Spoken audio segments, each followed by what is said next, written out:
In West Africa, roughly 164 million people are of working age. This equates to around 50% of the population. Everybody has the right to decent work.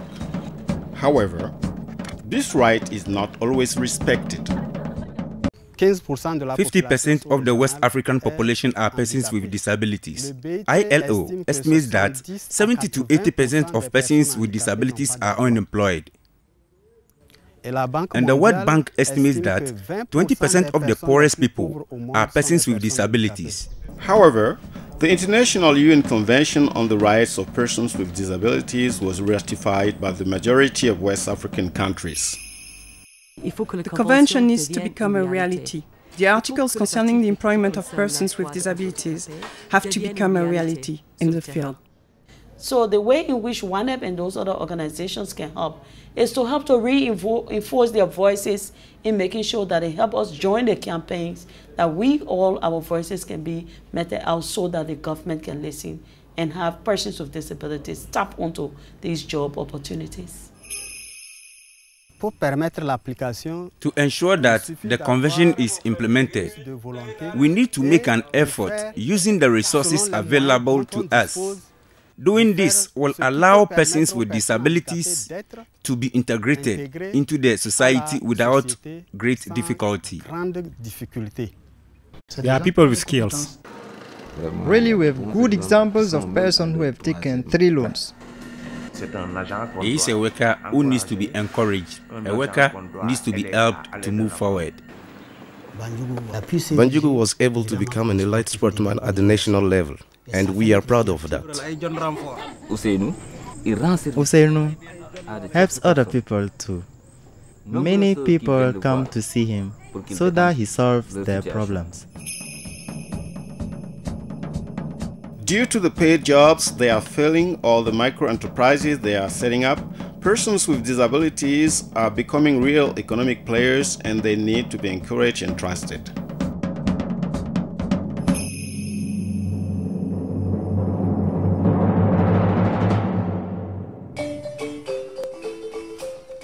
Hussein Gueye is a Senegalese shoemaker who lives in Kolda.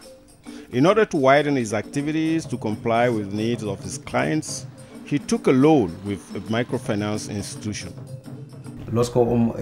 When I received the loan, I bought some millstone, how I would say it, some leather, even if building here was repaired with this loan. Even my tools were bought with this money. Sometimes I make the profit and I go directly to pay back the loan.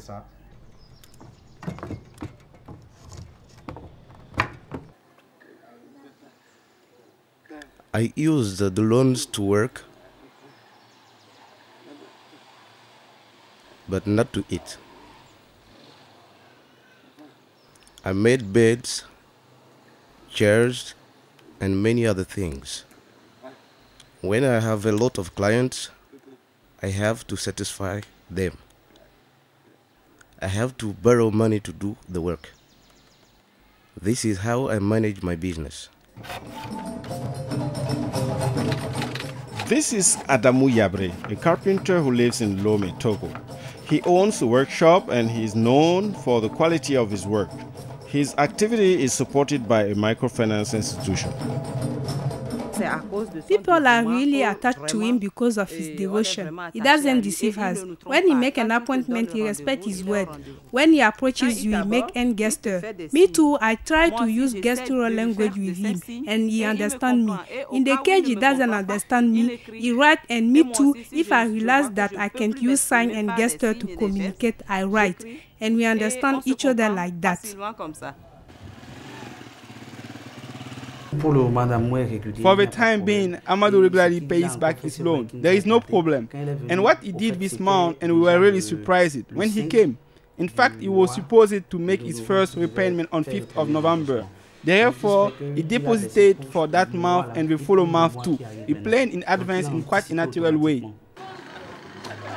The most important thing is that they have a profitable project, that they can have a reliable project. Training can help people running a micro-enterprise, as it can assist them to improve their skills and benefit more easily from the trust and the support of microfinance institutions.